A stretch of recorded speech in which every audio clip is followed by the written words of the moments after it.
Alors,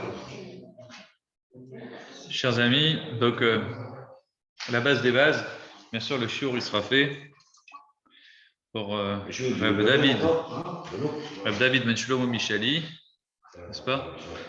Qui est sorti des Shiva cette semaine et on lui souhaite une bonne Elohim Nishmat. On conclura la fin du cours avec Arvit et bien sûr avec une Ashkaba particulière pour la semaine des Shiva.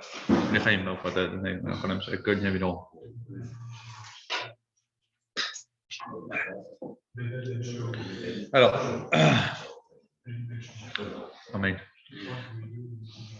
alors la paracha, elle commence par. On va faire un petit tour d'horizon rapide sur la paracha. Je vous parlerai surtout du début de la paracha et puis ensuite, avec une question philosophique, on discutera ensemble sur la notion de salaire divin. Depuis que vous êtes enfant, on vous dit dans le biberon, vos profs à l'école, vos morottes et vos morés et vos rabbins, oui, si tu fais la Torah et les mitzvot, tu auras de belles salaires, tu auras une grande récompense. Et si tu te comportes mal, attention, ça ne sera pas bien. Toujours la carotte, et on va discuter de ça. Comment est-ce possible qu'Hachem il nous promet certaines choses? Hachem il nous promet apparemment certaines choses que quand tu lis bien le texte, n'importe quelle personne pourrait dire mais pourquoi le gentil il paye, il ne reçoit pas de salaire mais il paye, il meurt tôt, il est malheureux éventuellement, et pourquoi le méchant il gagne beaucoup d'argent, il réussit? Donc derrière cette question, il y a cette fameuse idée de est-ce que Dieu vraiment, il nous paye notre salaire sur le travail qu'on fait de Torah et Mitzvot? Ça va être un sujet auquel je reviendrai avec vous. Tout d'abord, la parashat Ki Tetzé, elle commence par l'histoire de la guerre. Donc c'est une mitzvah de la Torah, Ki Tetzé la Milchama, lorsque tu sortiras en guerre. Donc rappelez-vous le lien avec la parashat Shoftim. Dans parashat Shoftim, on parlait de guerre, on parlait de tous les gens importants. Parashat Shoftim, on parlait, rappelez-vous, on avait parlé des juges, on avait parlé du prophète, on avait parlé ensuite des rois, donc il y a un lien entre tous ces sujets, c'est-à-dire le sujet ici, c'est les gens importants. Je répète, vous avez juges, après prophète, enfin les rois, même le Kohen, on parle aussi du Kohen dans la parashat Shoftim, donc on parle de tous les gens importants, et une fois qu'on a fini ce sujet, on nous dit le rôle de ces gens-là, que doit-il être? Qu'est-ce qu'il doit faire ces gens importants? Donc, entre autres, le roi, il doit emmener à la guerre le peuple, il doit diriger le peuple juif, il doit coaliser toutes les tribus, fédérer les 12 tribus d'Israël pour protéger le territoire en faisant la guerre contre les ennemis qui les entourent. Et puis ensuite, donc on a parlé dans la semaine dernière, la mitzvah de la Egla à Rufa, la génisse. On avait conclu la paracha avec l'histoire de la génisse. C'est quoi l'histoire de la génisse? Vous connaissez la règle.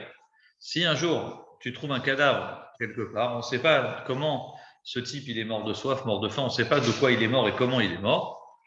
Alors, on doit mesurer la ville la plus proche, l'endroit où les gens sont le plus proches, il doit apporter donc une génisse auquel on va couper la nuque. Et c'est un genre de sacrifice pour se faire pardonner de la faute des gens de la ville. Qu'ont-ils fait? Rien. Mais c'est justement le fait qu'ils n'ont rien fait, qu'il y a un type qui est pas mort à côté de chez eux et ils n'étaient pas au courant, c'est justement la preuve qu'ils n'ont rien fait pour lui.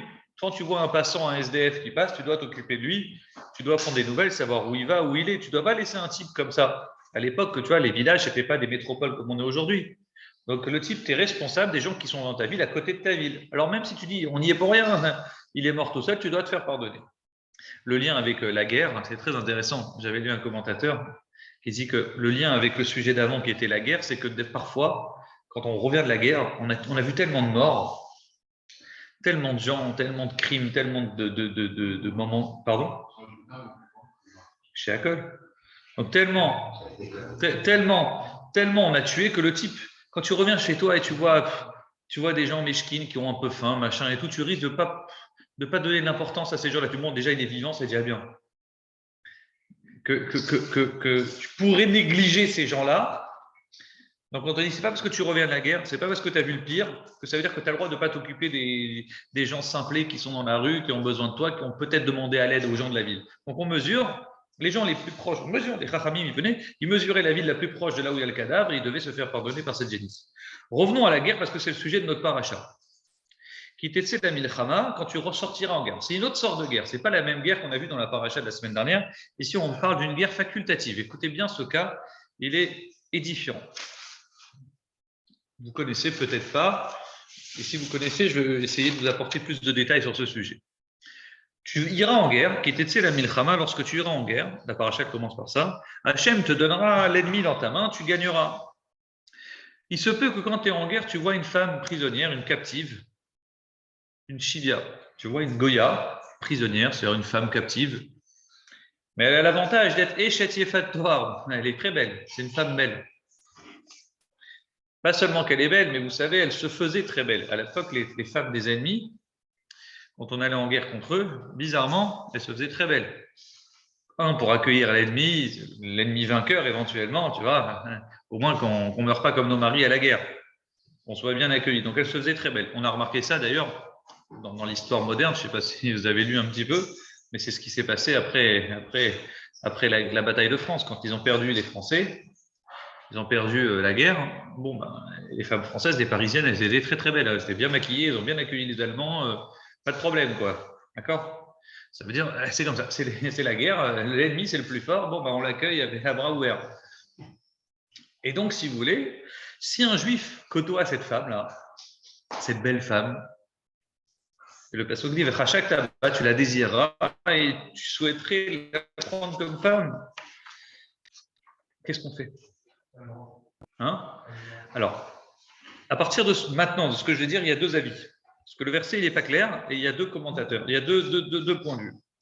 Il y a, la Torah dit, la karta lecha leisha, tu la désires, tu la prendras comme femme. Ça veut dire que comme c'est la guerre, c'est fini la guerre, tu vois une belle femme, elle est accueillante. Bon, on est en pleine bataille, en pleine fin de guerre, elle t'accueille. Ça fait longtemps que tu n'as pas vu de femme.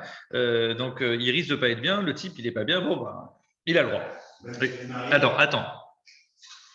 Étape numéro, c'est vraiment précis ce que je vais vous dire.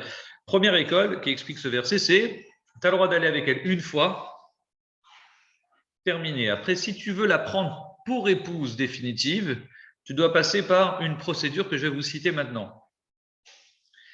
Deuxième école qui dit non, tu veux pas, c'est pas vrai, tu n'as pas le droit d'y aller avec elle.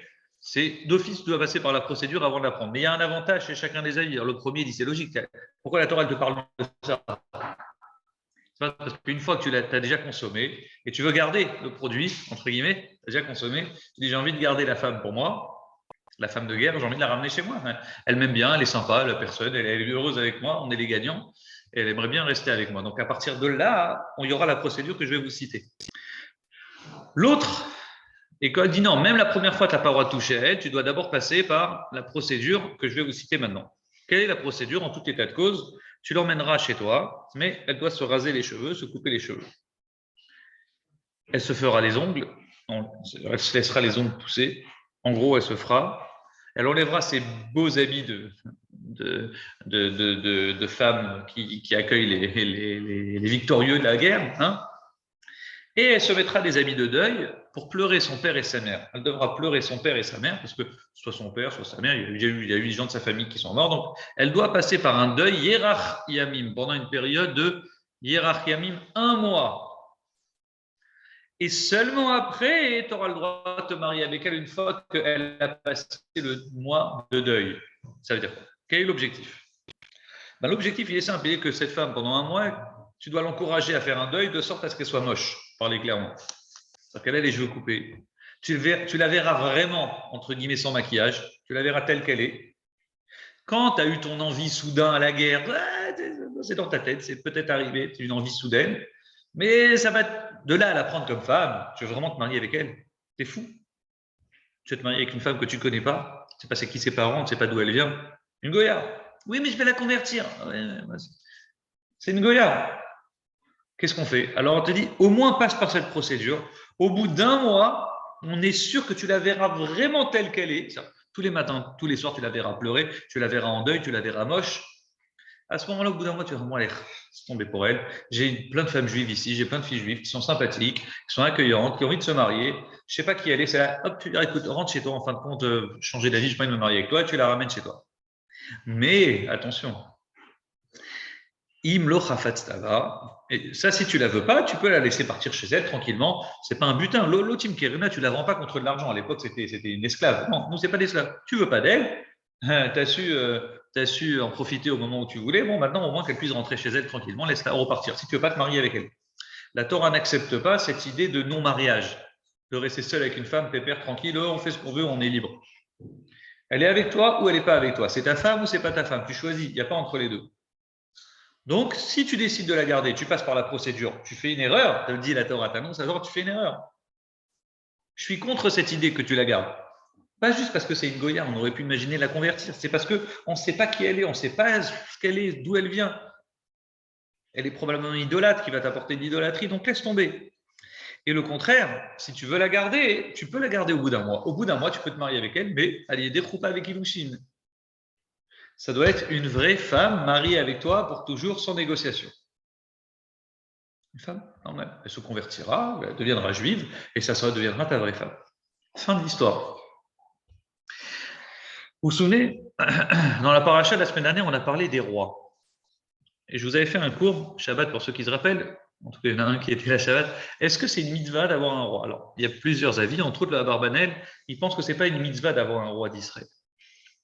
Et lui-même, il ramène sa vie personnelle et il dit que la catastrophe des rois, comme c'est la fin de la reine d'Angleterre aujourd'hui, elle est morte aujourd'hui, donc très intéressant, on dit est-ce que c'est vraiment important un roi en Israël ou pas? Est-ce que c'est une obligation de la Torah?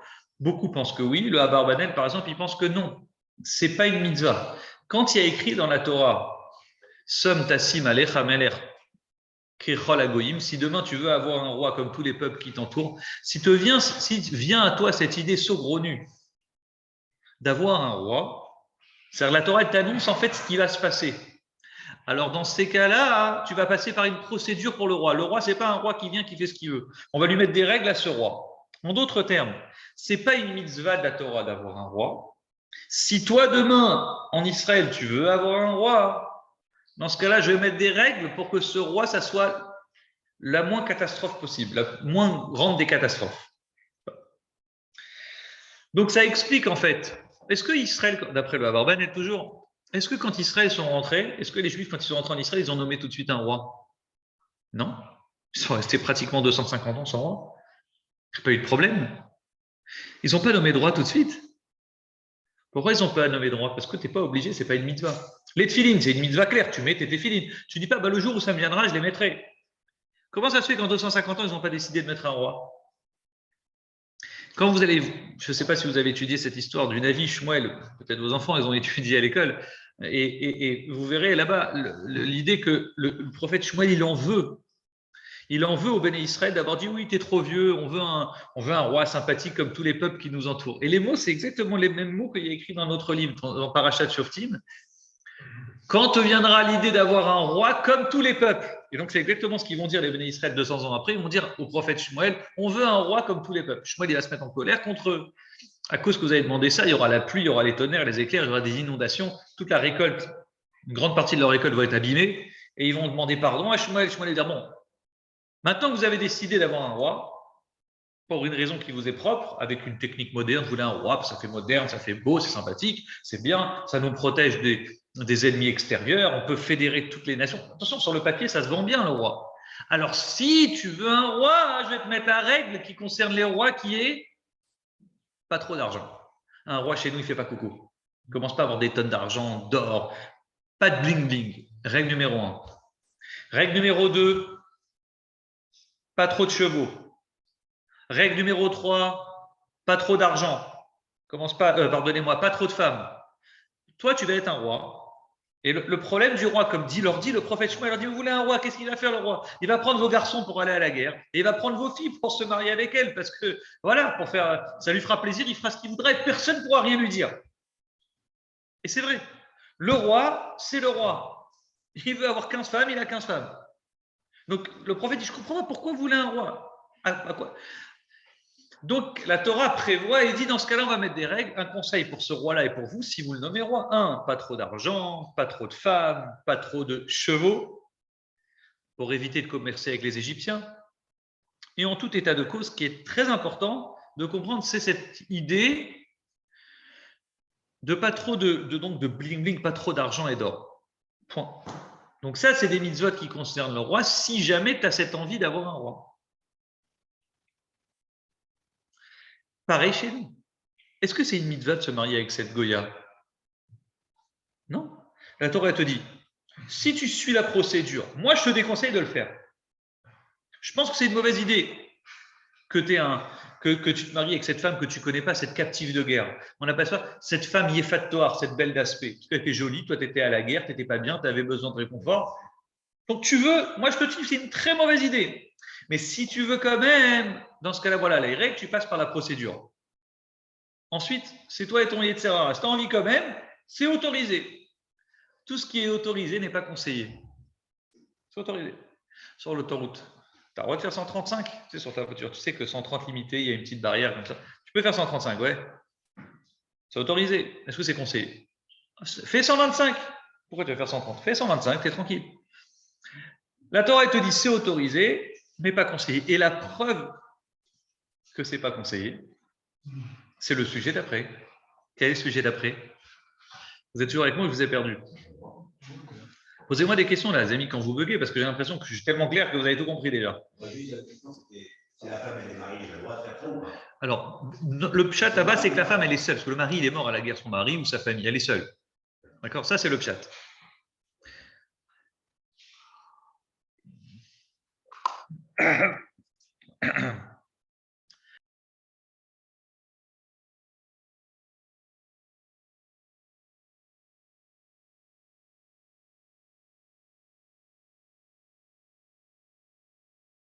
On en parlera. Donc, revenons au sujet. Le cas numéro 2. Si un homme, le cas d'après dans la Torah, a deux femmes, une qu'il aime et une qu'il n'aime pas, voire pire, le verset dit qu'il déteste.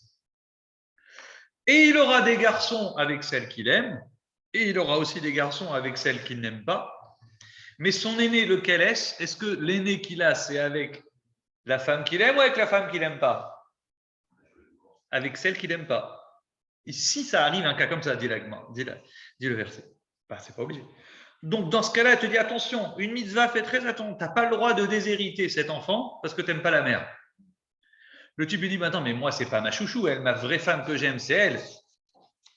Donc, l'aîné que j'ai, c'est vrai que c'est pas mon vrai aîné, mais c'est au moins l'aîné de la mère que j'aime bien. Est-ce que vous me suivez? Dans ce cas-là, est-ce que j'ai le droit de prendre et de donner l'héritage à l'aîné de la mère que j'aime? J'aurais pu penser que oui. C'est moi qui décide. J'ai le droit de déshériter qui j'ai envie. Donc, attention, c'est pas pardon, je me suis mal exprimé, c'est pas une question de déshériter. C'est ça et sans être ça. C'est j'ai pas envie de donner la double part. L'aîné, pour des raisons que je pourrais vous faire un cours pendant peut-être 1h30 pour vous expliquer cette idée de l'aîné, le Béchor, le premier, il a un passe-droit. Il a beaucoup de galères dans la vie, mais un de ses passe-droits, c'est qu'il a le droit à double part. Il a le droit à double part pour l'héritage par rapport aux autres enfants. Ok? Donc ça veut dire comme il a le droit à cette double part, le père il dit écoute, moi c'est peut-être mon aîné à moi, mais comme c'est avec cette femme que j'ai que j'aime pas, le fils aussi, ça me chauffe pas trop de lui donner à lui. Je préfère donner au fils de la femme que j'aime. La Torah te dit interdit. Tu as pris cette femme, tu l'aimes pas, je m'en fiche. C'est ton aîné. Tu gères, c'est le tien. Tu as choisi ta première femme, tu l'aimes pas pour des raisons qui te sont propres, tu n'as pas le droit de déshériter la double part du garçon, l'aîné, parce que tu dis non, mais je préfère l'autre aîné du coup. Je vous laisse réfléchir un instant. Quel lien avec le sujet d'avant? D'abord, est-ce que c'est une mitzvah de se marier avec deux femmes? Pas du tout. Pas du tout. Et ça, c'est très important de répéter un point très important. On n'a jamais vu aucun tzaddik marié avec plusieurs femmes. Ça n'existe pas. Ah, dans la Torah, on a vu plein de tzaddikim mariés avec plein de femmes. C'est faux et archi faux. Je peux faire la liste avec vous. On n'a jamais vu aucun prophète, aucun rabbi, aucun tzaddik, même dans les pays de Maroc ou encore quand c'était autorisé il y a 100 ans dans le Maroc, etc., la polygamie, on n'a jamais vu des tzaddikim mariés avec plein de femmes. Alors j'entends probablement mon ami Rudy qui va me dire oui, mais moi j'ai entendu qu'Abraham, il avait deux femmes. Ok, alors je vais te répondre. Baba Salé. Il en avait deux, Kipchuto? Oui, en même temps. Ouais, en même temps? Deux femmes. Ouais. Hein? Oui, deux femmes, j'ai entendu. Non, mais peut-être qu'il y en a une qui est décédée, il s'est remarié. Je sais pas, je pense. Il y en a une qui est décédée, c'est vraiment. Voilà, apparemment j'ai un ami à côté qui me dit que non, d'abord elle est Nisnif Teret, après il s'est marié avec la deuxième. Ce qui est sûr et certain, c'est que cette idée est-ce que, je vous donne, comprenez bien, est-ce que tu t'imagines un tzaddik, est-ce que vous avez déjà vu le rabbi se goinfrer manger des Californiens et des sushis? Est-ce que ça te vient dans ton idée que le tzaddik qui se met à manger comme ça des tonnes, kiffer? Est-ce que c'est un kiffeur? Non, un tzaddik, il ne peut pas kiffer.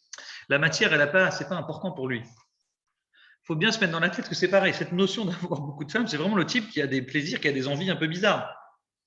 Mais normalement, un homme bien constitué, bon, il se marie avec une femme. C'est pas parce que la Torah, elle l'autorise que ça veut dire que c'est conseillé.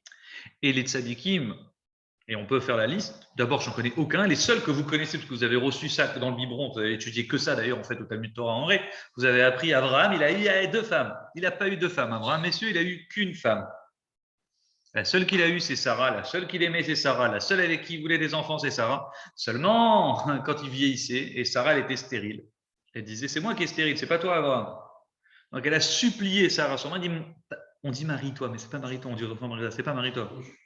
C'est fais un enfant avec Agar, la servante, au moins que ça soit ce qu'on appelle en français, on dit c'est une mère porteuse en fait. Il faut une mère porteuse. Au moins, moi, j'aurais pas, mais peut-être toi, tu auras. Abraham ne voulait pas. Il disait non. Et c'est Sarah qui a fait l'entremetteuse pour marier, vous avez compris, marier Agar avec Abraham. Yitzhak, il avait combien de femmes, Yitzhak? Une seule, il n'y en avait qu'une. C'est pas chou, il avait que Rivka, c'est terminé. Ah, Yaakov, la grande question. Il en avait 2, il avait Rachel et Léa. Bon, et ça aussi, c'est exactement la même histoire. Il voulait que Rachel, c'était que Rachel. Il a travaillé pour Rachel. Sauf que Léa a rusé avec Rachel et avec Lavan. Ils lui ont donné Léa. D'un autre côté, il avait promis à Rachel qu'il devait se marier avec elle. Il y avait un engagement, une parole. Il a vu que les deux entre elles, bon, ça ne leur posait pas de problème, mais c'est pas, dans ces gènes, ce n'est pas une question d'envie ou de truc, Razvé Shalom. Donc cette notion de 2 femmes, elle est déconseillée fortement. Déconseillée. Alors maintenant, quand vient un homme qui a 2 femmes, une qu'il aime, donc c'est genre déjà, c'est un cas bizarre. Un homme qui a 2 femmes, une qu'il aime, une qu'il n'aime pas. D'après vous, quel est le lien avec le sujet d'avant? C'est si jamais l'homme, il n'écoute pas ce que dit la Torah dans le premier cas et il se marie avec cette femme. Rappelez-vous, le cas d'avant, c'est quoi? Il se marie avec la femme qu'il n'avait pas le droit de se marier ou qu'il avait le droit, mais c'était déconseillé. C'était la captive de guerre. Il va se marier avec elle, il va faire le beau. Il aura un enfant avec elle, ça sera un aîné. Mais très vite, la Torah te dit, ça sera stérile. Votre union, votre relation que vous avez créée ensemble, elle sera stérile. Ça va être jeté à la poubelle. Tu verras que même toi, tu la détesteras, ta propre femme. Tu as déjà vu un homme qui déteste sa femme? Dis, je ne m'entends pas avec ma femme. Dis, je ne suis pas bien. Mais tu connais des gens qui détestent leur femme. Alors, la Torah dit, il en a une qu'il aime et une qu'il déteste. Mais c'est quoi ça? Tu détestes ta femme. Tu divorces si elle est encore mariée avec elle, c'est que tu ne la détestes pas. La Torah te dit, cette première femme que tu as voulu prendre et que la Torah t'a déconseillé parce que c'est une captive de guerre, une koya, et t'a dit, mais non, moi je la prends, je fais ce que je veux.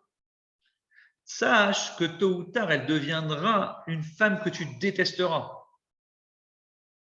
Et donc, tu te marieras ensuite avec une vraie femme juive, tu ajouteras une seconde femme, et tu auras aussi un garçon, un aîné. Et ce garçon-là, bizarrement, tu le préféreras.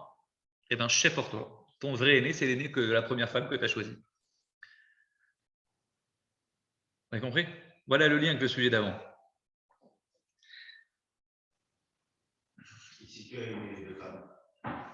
Ben, la Torah te donne, alors il n'y a même pas de question. Dans ce cas, si tu aimes les deux, il n'y a même pas de question. C'est ton premier, c'est ton vrai aîné. Là, le type, c'est pas ça, c'est que par rage envers sa première femme qu'il a eue. Il dit, mais moi, cet enfant-là, moi, c'est pas un kiff pour moi. Moi, j'ai un kiff avec cet enfant, cet aîné de la mère. On te dit, l'aîné, c'est l'aîné du père. Lui, c'est le vrai aîné. Les autres, ce pas des aînés. À partir de là, donc vous avez compris ce point-là, vous avez compris le lien avec le sujet d'avant. Et enfin, le troisième sujet, mais ça, je suis obligé de vous le faire vite, c'est l'histoire du Ben Sorer ou Moré, du fils qui se rebelle contre son père. C'est un cas très particulier. Je vous invite à le lire tranquillement après chez vous. Mais ce troisième cas, il est lié avec le second cas et enfin le premier. C'est-à-dire que l'enfant que tu aurais, toi maintenant tu es un idiot, tu n'écoutes pas ce qu'elle dit la Torah. Non, ce n'est pas cette bonne page. Ça, c'est pour la conclusion du cours. Toi maintenant tu es un idiot, tu n'écoutes pas ce que la Torah elle dit. Tu vas déshériter quoi? Tu vas déshériter ton premier garçon que tu ne veux pas écouter, oui? Donc tu vas déshériter ton premier garçon qui est vraiment ton aîné. Et bien ce garçon, sache que tu annonces qu'il va devenir un Ben Sorer et un fils qui va se rebeller contre son père. Et il aura raison. Il n'aura pas raison alachiquement, mais instinctivement, humainement, moralement, ça s'explique. Le fils, il se rebelle contre son père parce qu'il voit que son père, il a déshérité. Vous voyez comment ces 3 sujets ils sont liés ou pas? Chaque histoire, chaque mitzvah que vous lisez dans la Torah, il y a toujours un lien, un pont qui les réunit les unes aux autres. Ça, c'est le premier point. On a un cas connu dans la Bible de David Amelech, le roi David, et c'est exactement cette histoire qui va se passer. Qu'est-ce qu'il a fait, le roi David?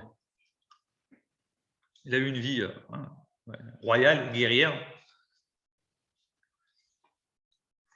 Un jour, il y a un fils à lui qui s'appelle Avshalom. Il était très beau, magnifique, c'était son aîné. Son fils Avshalom, vers le milieu de carrière du roi David, il va se rebeller contre lui. Avshalom va venir, il va faire une guerre civile, il va créer une guerre. Les gens, ils vont voter pour le fils il va chauffer tout le monde, etc. Ça va être le prince. Et il va réussir, avec quelques généraux, à prendre le pouvoir et chasser David du royaume. David va partir comme un pauvre du royaume. Il y aura une guerre fratricide, les fidèles du roi David contre son propre fils Avshalom.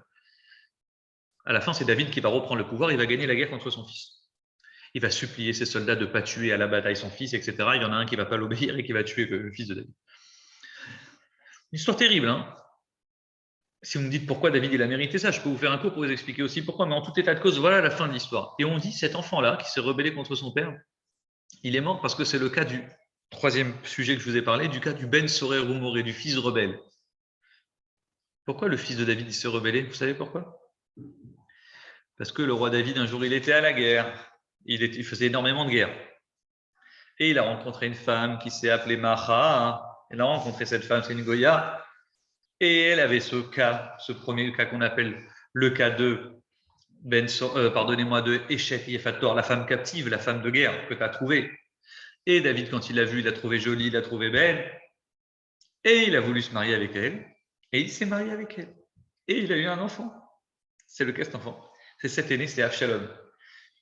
Il va la convertir et tout ce que tu veux. Mais au lieu d'écouter le conseil de la Torah, il va dire, bon, ça va, c'est pas grave. Il va prendre cette femme, il va la convertir, il va se marier avec elle. La Torah, elle me dit, voilà, je suis la procédure de la Torah, j'ai le droit. Il va le faire. Et il va naître ce garçon Avshalom qui était très beau, très sage, très intelligent. Il avait toutes les qualités, tellement de qualités qu'à la fin, il va se rebeller contre son père. Donc, fais très attention. Ne pas déshériter. Revenons au deuxième cas. Ne jamais, jamais, jamais déshériter le garçon. Il y a un cas, et ça c'est vraiment pour la culture générale, c'est important de le retenir. On est dans le Sefer Devarim. Ce cas-là du fils déshérité, on peut faire un parallèle direct, mais direct, avec une histoire au début du Chumash, dans Sefer Bereshit, direct, qui est vraiment à 2 gouttes d'eau la même de cette mitzvah que je viens de vous citer maintenant. C'est qui? C'est Yaakov. Yaakov, il avait 2 femmes. Il avait Rachel et Léa. Vous êtes d'accord avec moi? Okay. Le verset, il est clair. Il y a une femme qu'il aime et une qu'il déteste. Achat Senoua. Le mot Senoua, le mot détester, il est placé une autre fois dans la Torah. Une femme qui est détestée, c'est Léa. Léa, elle dit, c'est pas, Yaakov ne la détestait pas. Mais Léa sentait que son mari la détestait par rapport à Rachel. C'est-à-dire qu'ils se sont mariés, il s'est marié d'abord avec Léa, puis ensuite avec Rachel. Et dans les faits, tu vois, Léa, elle sentait, elle dit, elle a eu un enfant, elle a eu Réhouven, elle a eu Shimon, elle a vu Lévi, elle a eu Yehuda. À chaque fois, elle disait merci Hachem, et genre, mon mari sera plus avec moi, parce qu'elle sentait que son mari s'énoua et le détestait. Il est évident que Yaakov préférait Rachel. La Torah, elle témoigne sur ça. Yaakov, il préférait Rachel, il a tout fait pour elle. C'est pas qu'il préférait parce que il s'est marié pour Rachel, tu comprends? Donc Léa, ok, bah elle est là, Mazal Tov, tant mieux, elle veut rester avec moi avec plaisir. Je me suis fait avoir, elle m'a arnaqué, tout le monde m'a arnaqué, mais je ne vais pas la laisser maintenant partir comme un chiffon pourri. Elle veut rester avec moi, bah elle reste avec moi. Ok? Comprenez-moi bien. Le verset il dit, Léa a vu, elle sentait, Hachem a vu que Léa se sentait détestée. Donc il lui a donné des enfants. Et Rachel, comment elle était? Stérile. Rachel, elle ne pouvait pas avoir d'enfant. Alors, elles vont prier, Rachel, elle ne va pas être bien. À la fin, miracle va sortir Yosef. Rachel va tomber enceinte à la fin. Léa, elle aura eu 6 garçons. Et Rachel, elle en aura 2 à la fin, Yosef et Binyamin. Magnifique, c'est bien? Vous me suivez ou vous ne me suivez pas? Ok. Je te pose une question, c'est qui l'aîné? Réhouven ou Yosef? Hein? Bah oui, c'est qui? Il faut savoir, là, je viens de vous faire un cours à l'instant. Bah oui, c'est Réhouven. Léa, c'est ta femme. C'est ton premier que tu as eu. certes, tu préfères Rachel, mais on s'en fiche. C'est qui ton vrai aîné? C'est Réhouven le premier. Vous avez vu le parallèle? Ve'aya beyom anchilo et banav, quand tu vas faire hériter tes enfants, lo yuchal levaker et ben aouva, tu ne pourras pas donner la bechora au fils que tu aimes. Pourquoi? Qui est à bechor ben asenoua yakir. La Torah dit car l'aîné, le fils de celle que tu détestes, yakir, c'est lui qui est yakir, qu'on doit reconnaître pour lui donner pishnaim. Bekol asher imatzelo, dans tout ce qui soit trouvé. Dans tout ce que tu as, tu dois lui donner la double part. C'est exactement le même sujet qu'avec Jacob. Jacob, Léa, elle se sentait détestée. Il avait un garçon qui s'appelait Réhouven. Il n'y avait pas encore la Torah. Il avait un enfant qu'il aime très fort, plus que tous, parce que c'est l'aîné de sa femme qu'il aime. C'est qui? C'est Yosef. Qu'est-ce qu'il va faire, Jacob? À qui il va donner le droit d'aînesse au début? À Yosef.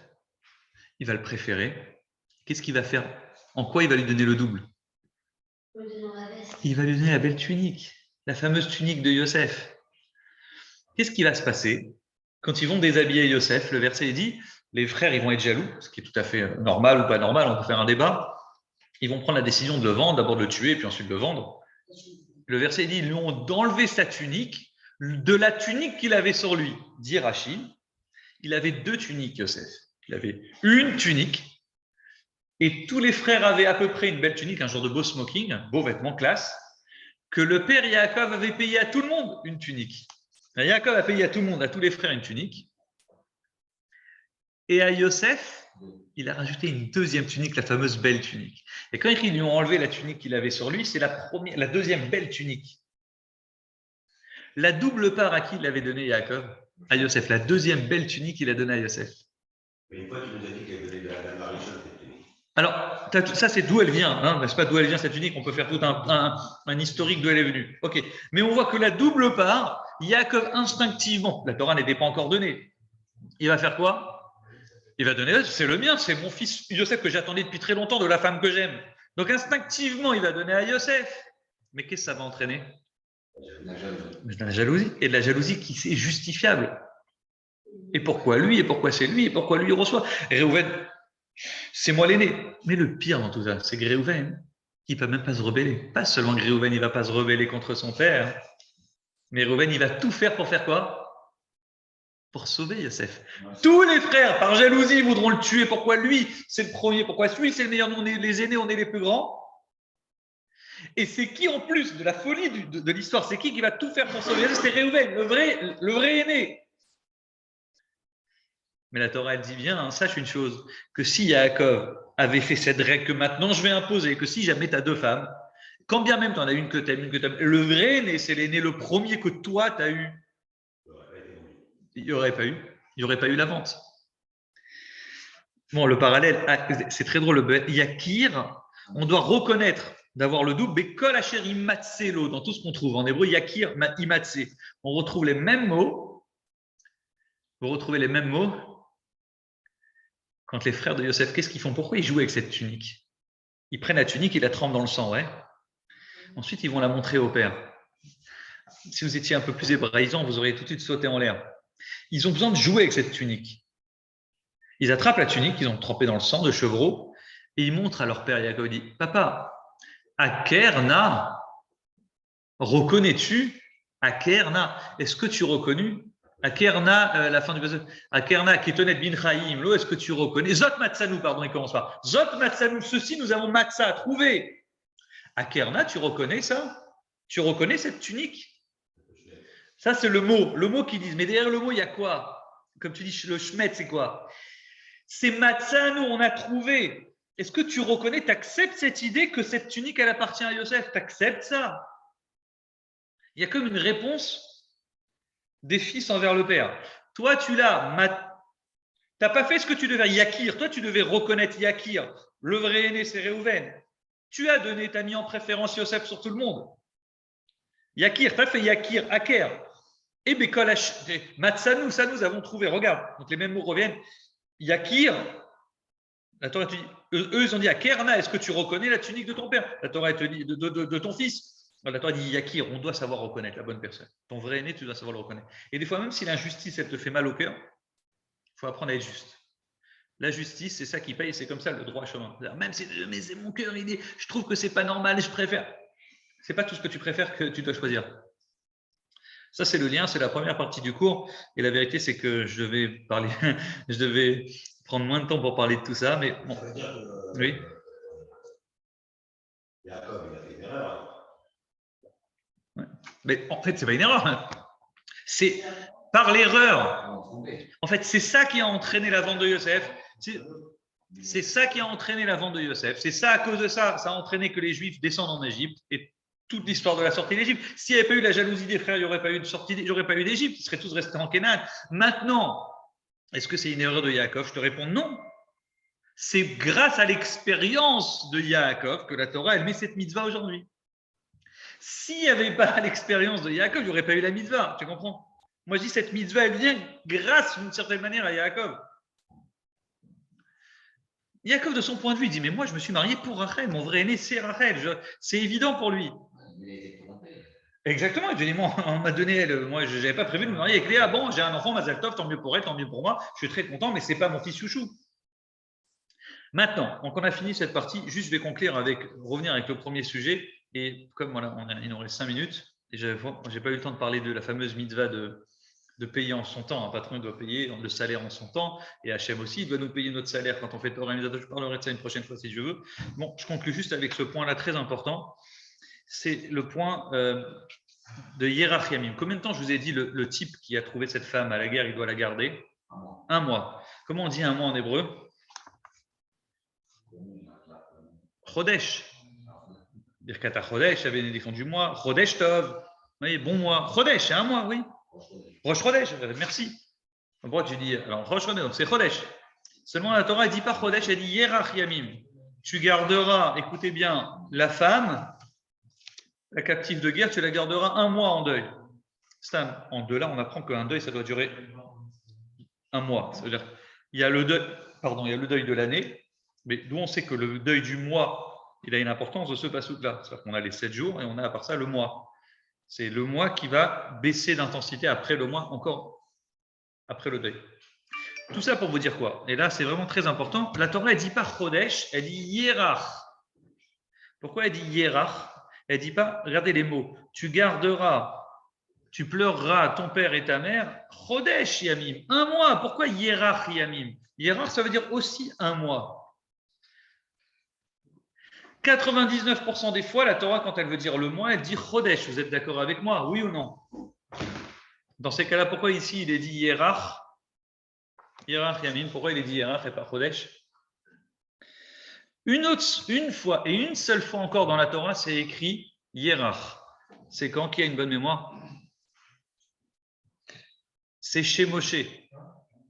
Moshe, il est né prématurément à quel mois? À 6 mois. La mère de Moshe a enfanté Moshe, donc Yocheved, elle a enfanté Moshe à 6 mois. Pourquoi? Pour qu'elle, la petite Spénéou, Shlosha Yerachim, elle a pu le cacher 3 mois. Parce que les Égyptiens, ils guettaient le ventre des mamans juives. Et quand arrive 9 mois et toquaient à la porte, ils venaient prendre les garçons et les jeter dans le Nil. Donc, comme elle a accouché prématurément, Moshe, il a pu profiter de sa mère, Shlosha Yerachim, 3 mois. À nouveau, c'est écrit le mot Yerach, pas Shlosha Chodashim. On aurait dû dire Chodesh. Quelle différence entre Yerach et Chodesh? Donc, je vais conclure avec ça, c'est vraiment très très beau. Quelle différence entre Chodesh et Yerach? La différence, elle est simple. Dans la Ketouba, par pitié, regardez votre Ketouba quand vous rentrez chez vous ce soir. Transparente, il faut la refaire, Ami. C'est vrai, elle est abîmée? Ah non, il faut la refaire. Ah non, non, il faut la refaire, c'est tout. Non, mais tu sais comment on va. On va la refaire. Amène là, on la refait. On la refait, c'est très simple. Alors, bon. Alors, il faut la refaire en urgence. Alors, ce que je peux vous, et je conclue avec ça, s'il vous plaît, sinon après, il y a Arvit et compagnie. Écoutez, on va faire un truc simple. Si vous avez dit, dans la Ketouba, les Chaim.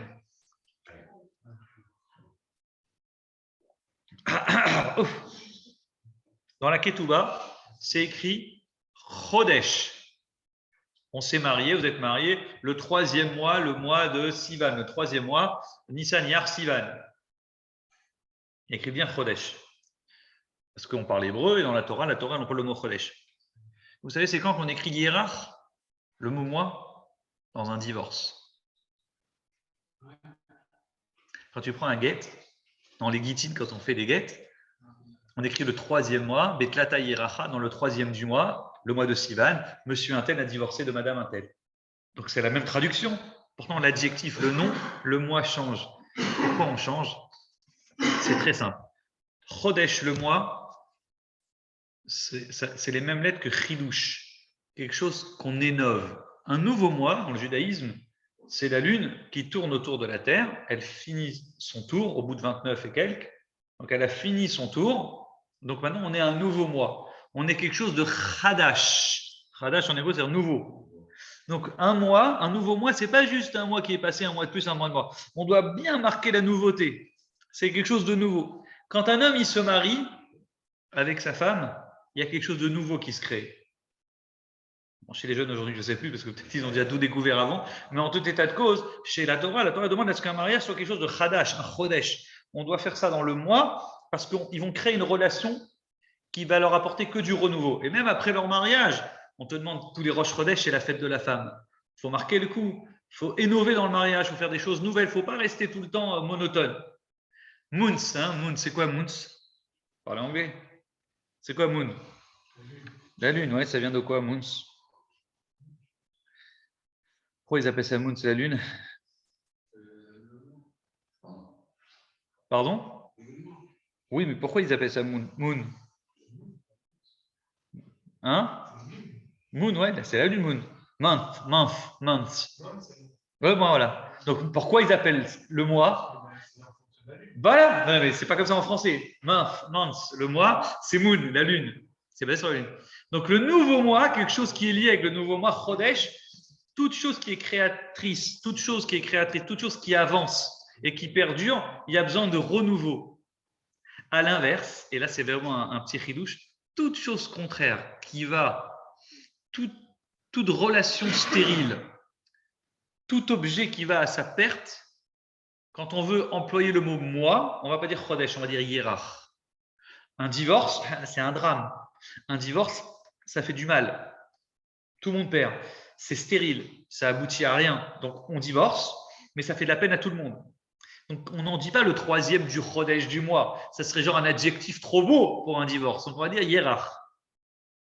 Quand Moshe, il est caché 3 mois chez sa mère, on ne dit pas shlosha chodashim. On dit shlosha hiérachim. Pourquoi on dit 3 hiérachim? Parce qu'on te dit, hé l'ami, Moshe, il va être séparé de sa mère. Il va presque jamais la revoir. Elle va l'allaiter et tout, mais après, il la reverra pratiquement plus.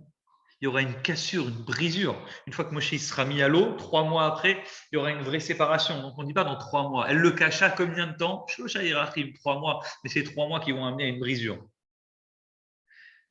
Pour conclure avec notre paracha, qu'est-ce qui est écrit chez nous? Combien de temps tu dois garder la femme chez toi, la captive de guerre? 1 mois. Hiérarch yamim. La Torah à nouveau, elle te fait une allusion, elle te dit, Coco, tu vois cette femme, garde-la 1 mois, mais sache que la relation, si tu veux t'entêter à avoir une relation avec elle et continuer avec elle, ça aboutira à un drame, ça aboutira à une brisure, ça aboutira à un objet stérile, à quelque chose de rien, à quelque chose d'un vent. Conclusion, il ne faut pas tout de suite tomber sur la première relation qui vient. Oui, mais moi je le sens, c'est comme ça, je me sens bien avec. Pas du tout. Sois malin, écoute les règles de la Torah, les consignes de la Torah, comment faire. La procédure de la Torah ne la prend pas à la rigolade. Va jusqu'au bout et tu es sûr que tu auras un chodesh. 1 mois viendra de ça et pas, bien sûr, un hiérachim, pas des mois ou une cassure ou une brisure. Donc ça, c'est vraiment un point très important avec lequel je voulais conclure. Vous savez que maintenant, on arrive donc à Rosh Hashanah, on est juste avant Rosh Hashanah. Rosh Hashanah, c'est vraiment la tête de l'année, c'est le nouveau mois, mais la nouvelle année. Alors on te demande d'être mitradesh, on te demande de te rénover, de prendre l'année qui va arriver devant toi comme quelque chose de nouveau. Et ça explique pourquoi l'année nouvelle qui va arriver, chaque année, on doit prendre une nouvelle décision. On doit faire en sorte que cette année, elle ne soit pas comme l'année d'avant, comme le Chodesh d'avant, encore pire. Mais la nouvelle année, ça doit être quelque chose de nouveau, de Chadash. Et grâce à cette bonne décision qu'on prend, la petite décision qu'on prend, elle va permettre à l'année d'être nouvelle, même si c'est une décision petite qui tient dans le temps, c'est important le temps. Dans ces cas-là, tu es sûr que l'année qui arrivera, ce sera une bonne année. Hachem, il nous donnera toutes les brachot qui viendront très prochainement en Rosh Hashanah. Et la super bracha, ça sera bien sûr la venue du Mashiach très prochainement. Donc, bravo à tous. Merci pour le cours. À la semaine prochaine, Bezrat Hachem, jeudi prochain, 21h10. il y a